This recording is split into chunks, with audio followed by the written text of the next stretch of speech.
ನಮಸ್ಕಾರ.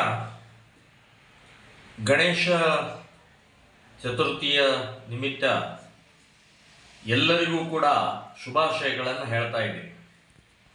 ಇತ್ತೀಚೆಗೆ ಇಡೀ ರಾಜ್ಯದಲ್ಲಿ ಡಿಜೆ ಸಂಬಂಧಪಟ್ಟ ಗಣೇಶೋತ್ಸವದ ಸಮಯದಲ್ಲಿ ಡಿಜೆಗೆ ಸರ್ಕಾರ ಪೊಲೀಸರು ಬಹಳ ತೊಂದರೆ ಕೊಡ್ತಾ ಇದ್ದಾರೆ.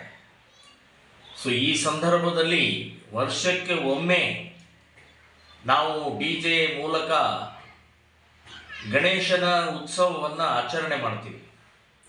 ಸೊ ಇದಕ್ಕೆ ತೊಂದರೆ ಕೊಟ್ಟು ಹಿಂದೂ ವಿರೋಧಿಯಾದಂಥ ಕಾಂಗ್ರೆಸ್ ಸರ್ಕಾರ ಬಹಳಷ್ಟು ರೀತಿಯ ಪೊಲೀಸರ ಮೂಲಕ ಕಿರಿಕಿರಿ ಕೊಡ್ತಾ ಇದೆ.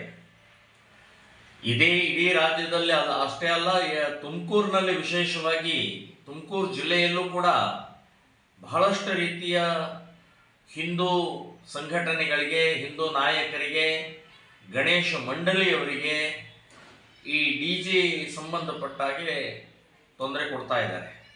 ನಾನು ಹೇಳೋದು, ಯಾವುದೇ ಸಂದರ್ಭದಲ್ಲೂ ಕೂಡ ಡಿಜೆಯನ್ನು ನೀವು ನಿಲ್ಲಿಸಬೇಡಿ. ಡಿಜೆ ಹಚ್ಚಿ, ಡಿಜೆ ಹಾಕಿ ಗಣೇಶೋತ್ಸವ ಸಮಾರಂಭವನ್ನು ಆಚರಣೆ ಮಾಡಿ.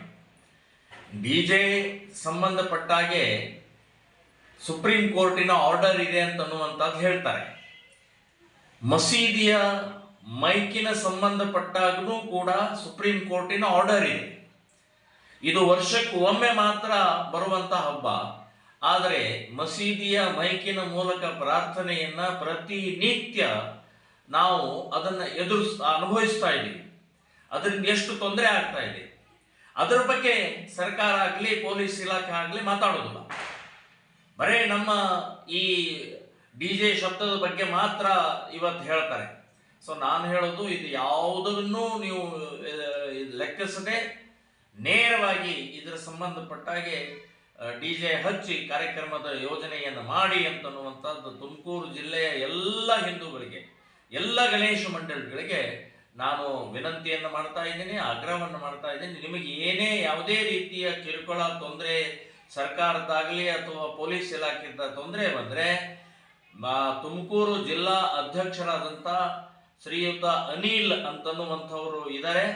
ಅವ್ರನ್ನ ಸಂಪರ್ಕ ಮಾಡಿ, ಅವರು ಸಂಪೂರ್ಣವಾಗಿ ನಿಮ್ಮ ಜೊತೆಗೆ ನಿಂತ್ಕೊಂಡು ಪರಿಹಾರವನ್ನು ಮಾಡ್ತಾರೆ ಅಂತನ್ನುವಂಥದ್ದು ಹೇಳ್ತೀನಿ.